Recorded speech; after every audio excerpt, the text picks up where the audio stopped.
तुम्हारा अन्नदाता, पग पग पर है संग तुम्हारे अन्नदाता।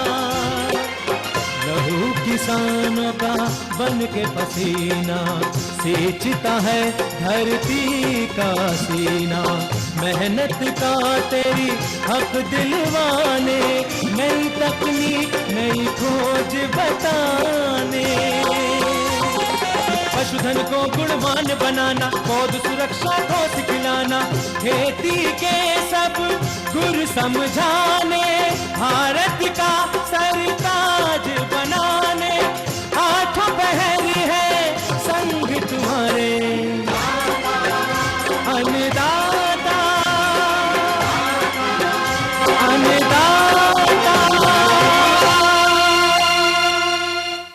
नमस्कार, मैं शालिनी आप सभी दर्शकों का अन्नदाता कार्यक्रम में स्वागत करती हूं। हर रोज की तरह कार्यक्रम में हम एक बार फिर से लेकर के आए हैं खेती बाड़ी से जुड़ी हुई बहुत सी लाभकारी जानकारियां। तो चलिए सबसे पहले देखते हैं कि क्या है विशेष आज के कार्यक्रम में। दुधारू पशुओं में परजीवियों की समस्या एवं उसका समाधान, अधिक उपज के लिए कैसे करें ग्रीष्मकालीन पालक की बुआई, मेंथा की स्वस्थ पौध तैयार करने हेतु नर्सरी तैयारी पर जानकारी,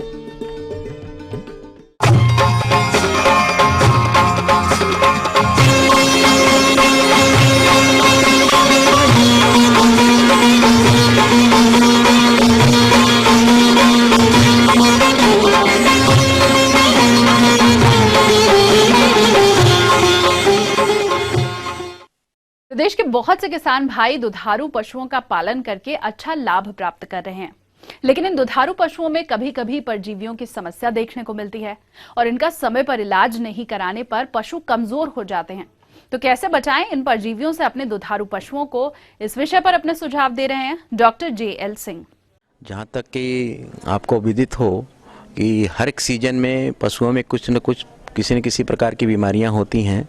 कुछ बीमारियां ऐसी भी होती हैं जो कि सीजन की शिफ्टिंग होती है, एक सीजन से दूसरे सीजन में परिवर्तन होता है, तो उस समय भी कुछ बीमारियां होती हैं। इस समय का जो सीजन है वो जाड़े का अंत और गर्मी की शुरुआत है। जानवर जो है जाड़े से के लिए तो एक्लिमेटाइज होता है, जाड़े सहन कर लेता है, लेकिन जो एकाएक उसमें थोड़ा वो गर्मी का परिवर्तन होता है तो उसमें जानवर को काफ़ी जो है कुछ बीमारियों के लिए सुग्राह्यता डेवलप हो जाती है। इसमें बहुत ढेर सारी बीमारियां हैं। एक त्वचा से संबंधित बीमारियां हैं, कुछ खान पान से संबंधित बीमारियां हैं, कुछ संक्रामक रोगों से संबंधित बीमारियां हैं, कुछ परजीवियों से संबंधित बीमारियां हैं, कुछ जो है एलर्जी से संबंधित बीमारियां हैं, कुछ कीटोसिस से संबंधित बीमारियां हैं, ढेर सारी बीमारियां हैं। प्रमुख बीमारियों के बारे में बात करेंगे तो इसमें जैसे त्वचा के बारे में मैंने बताया, त्वचा से संबंधित जो बीमारियां हैं उसमें से एक बेड सोर काफ़ी जो है कॉमन बीमारी है। और जैसा कि आपको मालूम है कि ठंड में लोग जानवरों को नहलाते कम हैं तो उसके जो बाल में गंदगी इकट्ठा हो जाती है, डंड्रफ इकट्ठा हो जाता है, वहाँ पे फंगल इन्फेक्शन हो जाता है। इसके अलावा त्वचा मोटी हो जाती है, जानवर को खुजली होने लगती है, तो उससे एक्टोपैरासाइट इन्वाइट होते हैं, बाह्य परजीवी इन्वाइट होते हैं, जैसे उसमें जू हो गया, ढील हो गया, लाइस हो गया, टिक्स हो जाते हैं। तो टिक्स बॉर्न बीमारियाँ तमाम पैदा हो जाती हैं, जैसा कि एनाप्लाज्मोसिस, थैलेरियोसिस, बेबियसियोसिस, हिप्नोसोमियोसिस, ढेर सारे ऐसे जो है हीमोप्रोटोजोन डिजीज हैं जो कि प्रेसिपिटेट होते हैं, पैदा हो जाते हैं। तो इनके लिए हर एक बीमारी का एक लक्षण होता है और इस बीमारी का निदान करने के बाद ही उसका विशिष्ट उपचार हो सकता है। किसान भाइयों, परजीवियों की समस्याओं से लगभग सभी पशु जैसे गाय, भैंस, बकरी और भेड़ इत्यादि प्रभावित होते हैं, जो पशु के शरीर से खून चूसते हैं, जिससे पशु का स्वास्थ्य प्रभावित होता है। इसलिए पशुओं में इनका प्रकोप जब दिखाई दे तो तुरंत ही इनका नियंत्रण करें।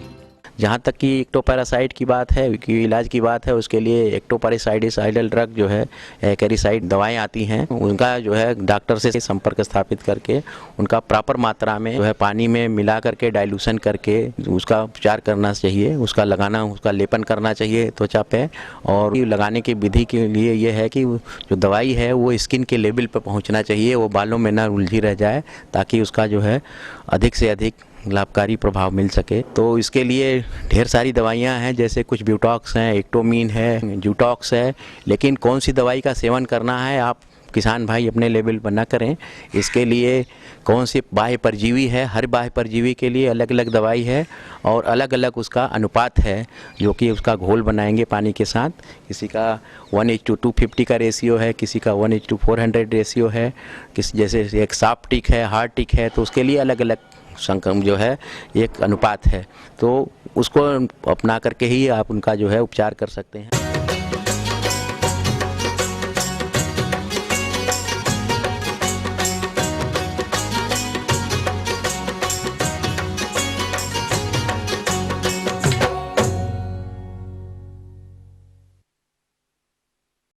ग्रीष्मकालीन पालक की बुआई का उचित समय चल रहा है, तो प्रदेश के जो किसान भाई इसकी खेती करना चाहते हैं वो इस फसल से अच्छा उत्पादन प्राप्त करने के लिए उन्नत किस्मों का चयन कर किस तरह से करें इसकी बुआई, इस बारे में जानकारी के लिए चलिए मिलते हैं डॉक्टर अमर सिंह यादव से। पालक की खेती हमारे प्रदेश में, हमारे देश में बड़े पैमाने पर होती आ रही है। पालक का सब्जी उत्पादन में विशेष महत्व होता है। पत्ती वाली सब्जियों में इसका विशेष महत्व है। इसमें खनिज, लवण, विटामिन, प्रोटीन सब पर्याप्त मात्रा में होते हैं। किसान भाइयों, इसकी खेती हमारे साल भर हम लोग करते हैं। साथ साथ इसमें कौन कौन से प्रमुख बिंदु जो हम लोग अपनाते हैं उनके बारे में आप जरा जान लें। किसान भाइयों, पालक की खेती के लिए सबसे पहले बात करते हैं खेत की तैयारी की। किसी भी फसल से अधिक पैदावार लेने में भूमि की तैयारी की एक विशेष भूमिका रहती है। यदि हमारे किसान भाई ठीक तरह से खेत को तैयार नहीं करते हैं तो बीज का अंकुरण सही तरह से नहीं हो पाता है, जिसके चलते उपज में भारी गिरावट देखने में आती है। तो किसान भाई किस तरह से करें अपने खेत की तैयारी, आइए जानते हैं। खेत की तैयारी करते समय किसान भाइयों इस बात का ध्यान रखते हैं कि ऐसे खेत का चुनाव करते हैं जहां जो है भूमि समतल हो, अच्छी भूमि हो, बलुई दोमट मिट्टी हो, जिसका पीएच मान 6.5 से लेकर 7.5 के बीच का हो। और इसमें किसान भाइयों एक बात ध्यान रखते हैं, पहली जुताई मिट्टी पलट हल से करने के बाद 2-3 जुताइयाँ कल्टीवेटर से कर लेते हैं, जिससे कि जो है खेत की मिट्टी भुरभुरी बन जाती। साथ साथ में पाटा लगा खेत के जो ढेले होते हैं उनको तोड़ लेते हैं, जिससे कि जो खेत समतल भी हो जाता है। किसान भाइयों, बीज की बुआई करने मात्र से ही हमें अच्छी उपज की प्राप्ति नहीं हो सकती है। इसके लिए जरूरी है कि हमें फसल की अच्छी वृद्धि और विकास के लिए फसल में खाद एवं उर्वरकों की संतुलित मात्रा का प्रयोग करना चाहिए।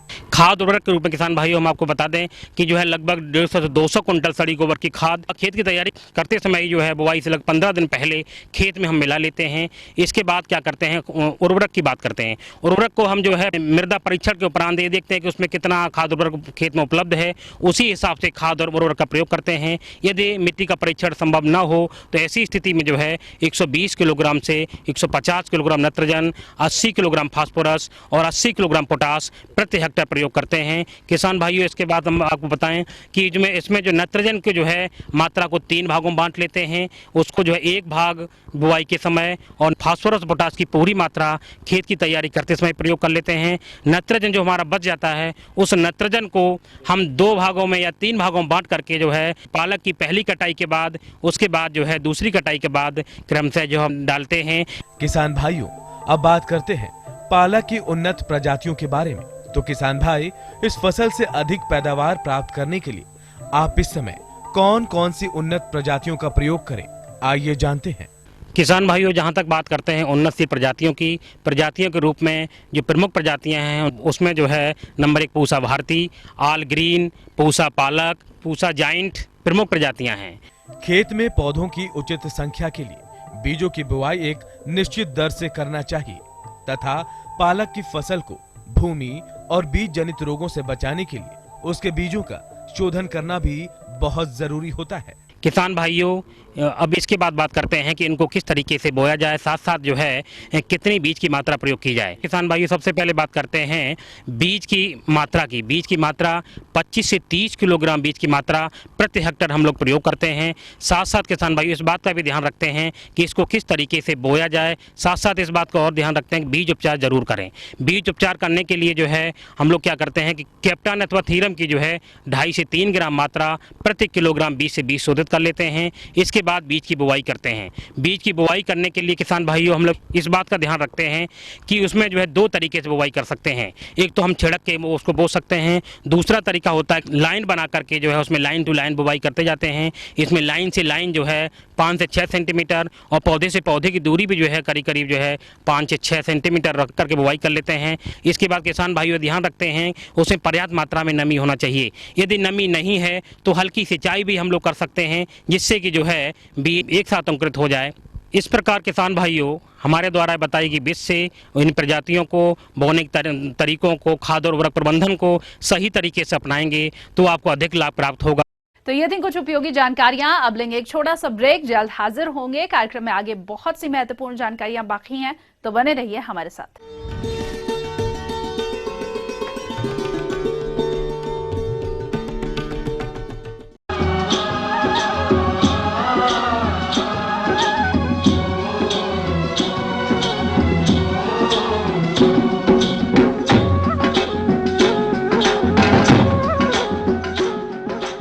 ब्रेक के बाद एक बार फिर से आप सभी दर्शकों का अन्नदाता कार्यक्रम में स्वागत है। और चलिए अब बढ़ते हैं अगली प्रस्तुति की ओर।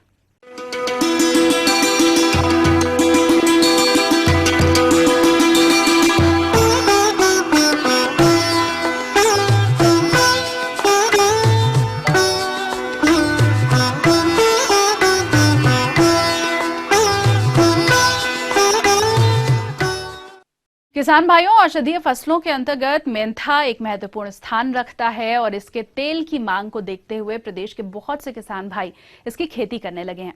अतः जो किसान भाई इस समय इसकी खेती करना चाहते हैं उनके लिए इसकी नर्सरी तैयार करने का उपयुक्त समय चल रहा है। और जैसा कि आप जानते ही हैं कि स्वस्थ पौधे ही अच्छा उत्पादन देते हैं और अच्छे उत्पादन का आधार होते हैं, तो हमारे किसान भाई किस तरह से करें इसकी नर्सरी तैयार, इस विषय पर जानकारी के लिए मिलते हैं वैज्ञानिक डॉक्टर सौदान सिंह से। मेंथा की नर्सरी का जहाँ तक किसान भाइयों के लिए बेहतर तरीका है वो ये है कि मेंथा की जो जड़ होती है उसके बहुत छोटे छोटे टुकड़े करने हैं, लेकिन टुकड़े करते समय ये ध्यान देना है कि कम से कम एक गांठ हर टुकड़े में होनी चाहिए। जितने छोटे टुकड़े करेंगे उतने उनके ज़्यादा पौधे तैयार हो जाएंगे। उसके बाद उन टुकड़ों को जो खेत तैयार होता है वो बहुत अच्छी तरह से लेवल कर लिया जाता है क्यारी, और उस क्यारी में उनको छिड़क दिया जाता है। छिड़कने के बाद उसके ऊपर एक हल्की सी भुरभुरी जो मिट्टी है उसकी परत डाल दी जाती है, लेकिन ये ध्यान रखना चाहिए कि पूरा जो टुकड़ा है दब जाए लेकिन परत ज़्यादा मोटी ना हो। उसके बाद उसमें इस तरह से सिंचाई करनी चाहिए कि जो ऊपर मिट्टी डाली गई है वो इकट्ठी होके उन टुकड़ों को नंगा ना कर दे। जड़ों की बुआई के 2 दिन बाद नर्सरी में गोबर की बारीक खाद की 1 इंच की परत बना दें, जिससे मिट्टी का तापमान बढ़ जाए और अंकुरण जल्दी हो सके। उसके बाद बीच बीच में पौधों की उचित देखरेख करते रहें। इस प्रकार ये पौधे रोपाई के लिए 35 से 40 दिन में तैयार हो जाते हैं। और आइए अब एक नजर डाल लेते हैं मेंथा की अधिक तेल उत्पादन वाली उन्नत प्रजातियों पर, जो कि इस प्रकार हैं।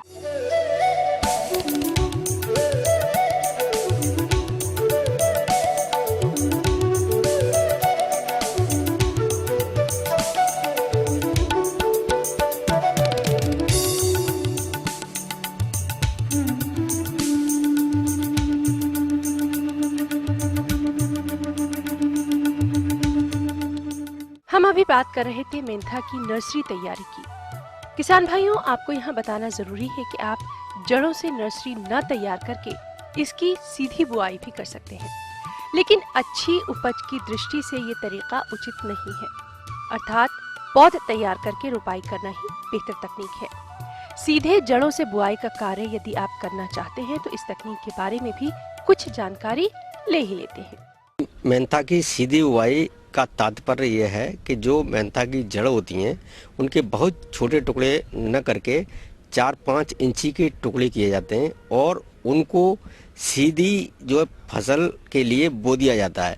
वैसे अगर बुवाई के तरीके को समझें तो ये गन्ने की तरह है, लेकिन अंतर केवल ये है कि गन्ने में जो बुवाई है काफ़ी गहराई पर की जाती है और ये जो बुवाई है इसकी बुवाई ज़्यादा से ज़्यादा 2 इंच तक करनी चाहिए। अगर किसान भाई 1 इंच तक बुवाई करके उसको मिट्टी से ढक देते हैं और उसके बाद उसमें पानी दे देते हैं तो बहुत अच्छा है।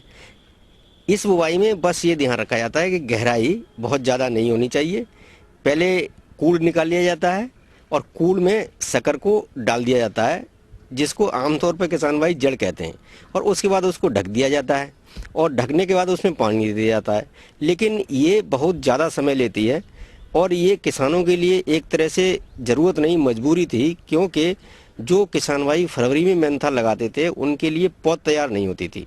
अगर वो इसकी जगह पौध लगाएं तो हमेशा ही हितकर होगा और उससे उनका 1 महीने का समय बचता है। अब सीधी बुवाई की जगह पौधों का उपयोग करना चाहिए, लेकिन पौधे तैयार नहीं कर पा रहे हैं तो सीधी बुवाई फरवरी के प्रथम सप्ताह से लेके 15 फरवरी तक अगर जो फसल लग रही है उसके लिए सिफारिश की जाती है। तो किसान भाइयों, अभी आपने इस तकनीक के बारे में जाना जिसे फरवरी के महीने में अपनाना उचित रहता है। इस समय यानी मार्च से अप्रैल माह तक तैयार पौधों की रुपाई करना ही बेहतर है। तो ठीक आलू की तरह मेड़ बना लें और उनके बीचों बीच में 25 सेंटीमीटर की दूरी पर कर दें।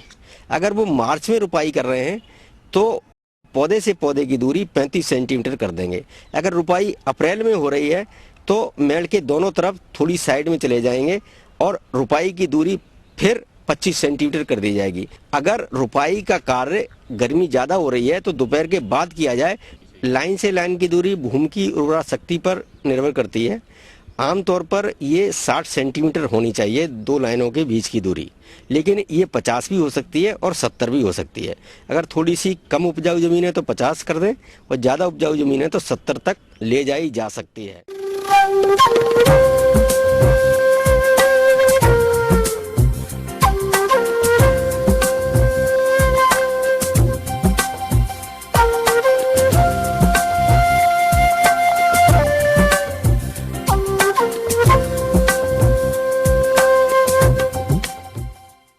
मौसम के अनुसार प्रबंधनों पर ही टिकी है आपकी खेती बाड़ी, और इसीलिए मौसम पूर्वानुमान और उस पर आधारित साप्ताहिक कृषि सलाह इस प्रकार है। जिन क्षेत्रों में गेहूं की रथवा संवेदनशील किस्मों में पीला रथवा नामक बीमारी के प्रकोप के आसार दिखते हैं, लक्षणों को देखते ही गेहूं की फसल में प्रोपिकोनाजोल 25 EC या टेबुकोनाजोल 25 EC या बेलिटॉन 25 WP का 0.1% घोल यानी 30 मिलीलीटर रसायन 30 लीटर पानी में घोलकर स्टिकर डालकर प्रति कनाल की दर से छिड़काव करें और 15 दिन के अंतराल पर इसे फिर से दोहराएं। सरसों वर्ग की तिलहनी फसलों में तेले का प्रकोप हो सकता है। अधिक प्रकोप होने पर फसल में मिथाइल डेमिटॉन 25 EC या डाई मिथोइट 25 EC 30 लीटर पानी में मिलाकर प्रति कनाल छिड़काव करें। निचले एवं मध्यवर्ती पर्वतीय क्षेत्रों में सूरजमुखी की EC 68415 किस्म की बिजाई करें। निचले क्षेत्रों में चने में फली छेदक सुंडियों के होने की संभावना है। उपचार हेतु कार्बोरिल 50 WP 2 ग्राम प्रति लीटर पानी में घोलकर छिड़काव करें। गोभी वर्गीय सब्जियों में तेले तथा सुंडियों की रोकथाम के लिए साइपरमेथ्रिन 10 EC 30 मिलीलीटर प्रति 30 लीटर पानी में मिलाकर छिड़काव करें। सब्जियों को छिड़काव से पहले या छिड़काव के 1 सप्ताह बाद ही तोड़ें। आलू में मिट्टी चढ़ाने के समय यूरिया फसलों में डालें। प्याज में पत्ती धब्बा रोग से बचने के लिए मैनकोजेब 2.5 ग्राम लीटर पानी में डालकर छिड़काव करें। चूर्ण सिता नियंत्रण के लिए कैराथेन 5 मिलीलीटर प्रति 10 लीटर पानी व वेबस्टीन 5 WP 5 ग्राम प्रति 10 लीटर पानी का छिड़काव करें।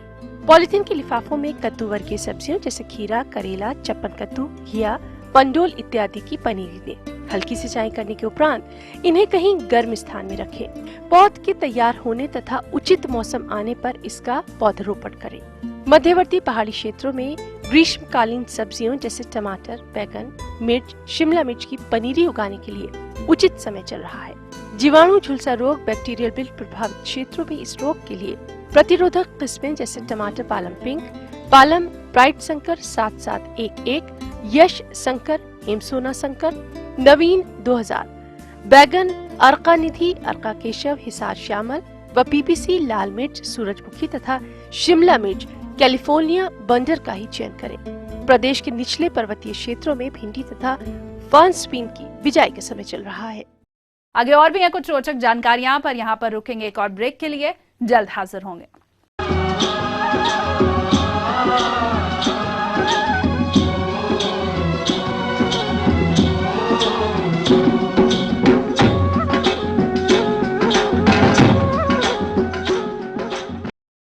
ब्रेक के बाद आप सभी दर्शकों का एक बार फिर से स्वागत है और अब रुख करेंगे अगली कड़ी की ओर।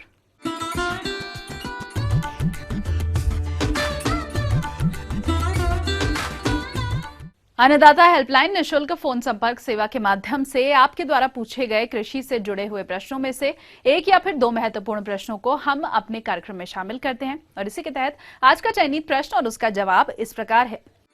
अन्नदाता निशुल्क फोन संपर्क सेवा के माध्यम से पूछे गए प्रश्नों में से आज हमने जिस प्रश्न को कार्यक्रम में शामिल किया है उसे पूछा है ग्राम घरवाली जिला जिंद के कृषक विनोद कुमार ने।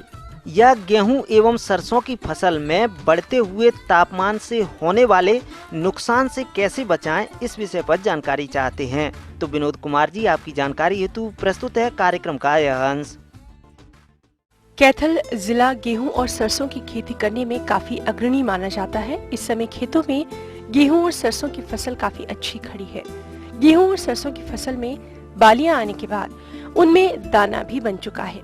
दोनों फसलों के लिए तापमान में काफी कमी होना यानी ठंड बने रहना उत्पादन के लिए काफी अच्छा माना जाता है। पिछले कुछ दिनों से तापमान में बढ़ोतरी होने से किसानों की चिंता बढ़ चुकी है। ज्यादा समस्या बनी हुई है सर इसके लिए। इस विषय में इस टाइम जो तापमान बढ़ गया, इसमें दाना थोड़ा ब्रेकी में जाने लग रहा, क्योंकि इस समय तापमान अधिक हो गया है और गर्मी पड़ने लगी तो गेहूं और सरसों के उत्पादन पर गहरा असर पड़ता है। इस बारे में कृषि वैज्ञानिक डॉक्टर रमेश वर्मा से बातचीत की गई तो उन्होंने कहा कि तापमान चल रहा है वो थोड़ा ज्यादा है। अगर यही तापमान रहा है तो गेहूं की फसल थोड़ी जल्दी पकने की संभावना है या दाना छोटा रहने की संभावना है। लेकिन किसान भाइयों से हम ये इल्तिजा करते हैं कि अपनी गेहूं में हल्का पानी दें, ज्यादा पानी भी ना दें। अगर ज्यादा पानी दिया और हवा चल गई तो उसमें गेहूं के गिरने का खतरा रहता है। लेकिन ये स्टेज ऐसी है जिसमें तापमान की को कम करने के लिए, जैसे 26 डिग्री सेंटीग्रेड के आसपास तापमान पहुंच जाता है दिन में, तो उसके लिए हम किसान भाइयों से ये रिक्वेस्ट करते हैं भी हल्का पानी दें ताकि जो तापमान की जो बैड इफेक्ट है उसको थोड़ा कम किया जा सके। बाकी जैसे गर्मी हो रही है, इसमें गेहूं के अंदर अड़िया चेपा कुछ फील्ड्स में हमने देखा है, हमारे पास सैंपल भी आए हैं एक दो, तो वो भी थोड़ा गेहूं की पैदावार पर असर डाल सकता है, क्योंकि गेहूं के दानों से रस चूस के या पत्तों से रस चूस के वो गेहूं की पैदावार पे नेगेटिव असर डालता है। उसके लिए किसान भाइयों से ये है कि खेतों में अपने जाकर देखें, अगर अड़िया चेपा आया हुआ है तो उसके लिए मैलाथियोन दवाई है एक, जो हमारी विश्वविद्यालय द्वारा रिकमेंडेड है, अनुमोदित है। वो 400 मिलीलीटर 200 लीटर पानी मिला के प्रति एकड़ स्प्रे करें। और खासकर ये और मैं कहना चाहूंगा अभी इस समय पावर स्प्रे का इस्तेमाल न करें, यानी कि ट्रैक्टर वाला स्प्रे का इस्तेमाल ना करें। हाथ वाले स्प्रे से 200 लीटर पानी लगभग 12 से 13 टंकी प्रति एकड़ 400 मिलीलीटर मैलाथियोन दवाई डाल के स्प्रे करें, उससे ये कीड़ा कंट्रोल हो जाएगा। जैसे तापमान चल रहा है, जो पीला रतुआ आता है वो थोड़ा नमी में आता था, नमी अब है नहीं, तो उसमें पीला रतुआ आने की कोई संभावना नहीं है, खासकर कैथल डिस्ट्रिक्ट में। जैसे अब फलियां बनने लगी हैं उसमें भी अड़िया चेपा आ सकता है। उसके लिए भी यही दवाई रिकमेंड है हमारी, जो मैलाथियोन है, उसके लिए स्प्रे करें और हल्का पानी दें मतलब ताकि फलियों में जो दाने बन रहे हैं उसमें थोड़ा वजन बन सके। किसान भाइयों से रिक्वेस्ट है मेरी, क्योंकि किसान भाई बगैर किसी रिकमेंडेशन के 2-2, 3-3 जो खासकर मनुष्य के लिए दवाई भी है, उसके लिए जैसे टोपिक है, लीडर है, प्यूमा पावर है या एक एक्सियल है, इसमें भी इनमें भी मतलब दुकानदारों को बहकावे में आकर 2-2, 3-3 स्प्रे मिला दवाइयों का स्प्रे मिला के करते हैं। किसान भाइयों से हम ये रिक्वेस्ट करते हैं, प्रार्थना करते हैं कि बिना वैज्ञानिक की सलाह के कोई भी दो दवाइयों का मिश्रण ना करें, क्योंकि दो दवाइयों के मिश्रण से अलग अलग साल्ट है, अलग अलग दोनों में केमिकल हैं।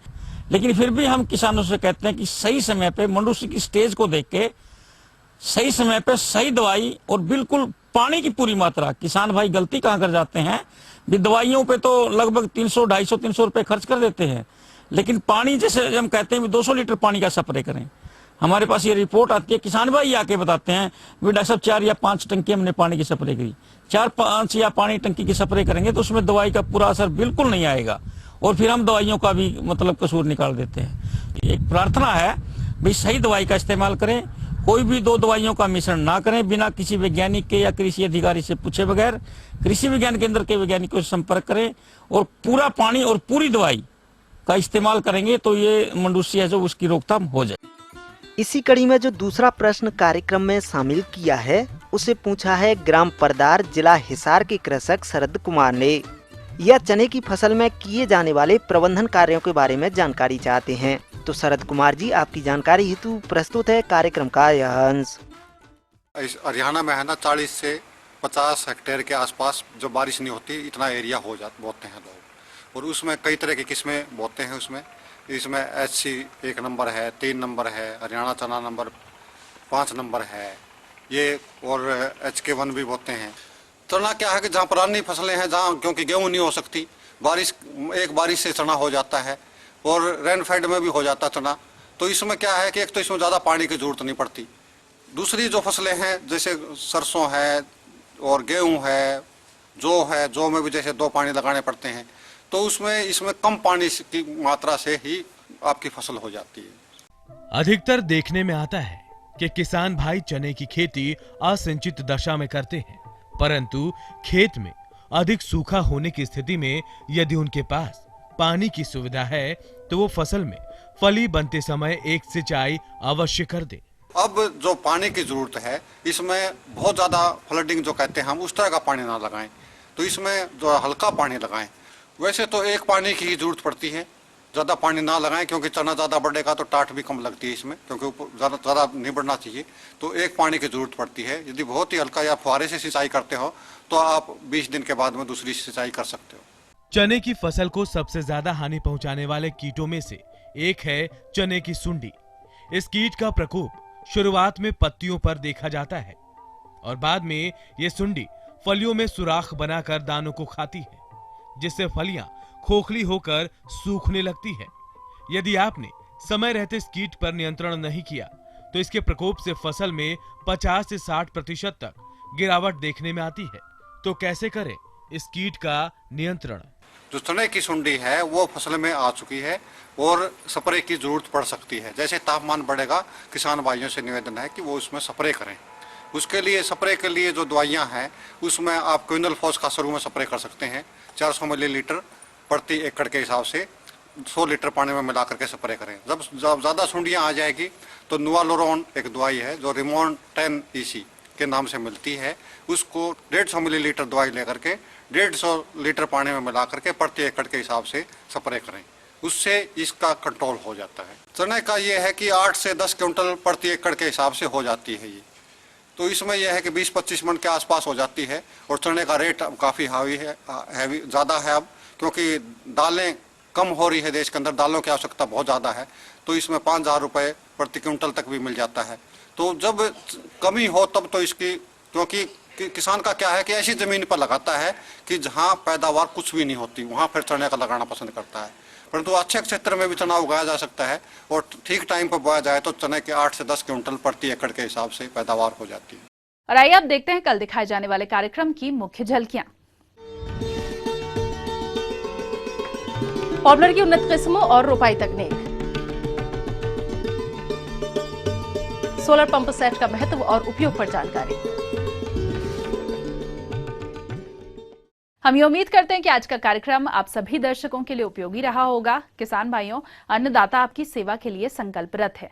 कृषि संबंधित समस्या और सुझावों के लिए आप हमें इस पते पर संपर्क कर सकते हैं। प्रोड्यूसर अन्नदाता, ETV Haryana Himachal Pradesh, Ramoji film city Hyderabad 501512। साथ ही आप हमें ईमेल भी कर सकते हैं। हमारा ईमेल ID है annadaata@hp@etv.co.in। इसके अलावा आप हमें निःशुल्क हेल्पलाइन नंबर 180010084599 पर सोमवार से शनिवार सुबह 10 से शाम 4 बजे के बीच संपर्क कर सकते हैं।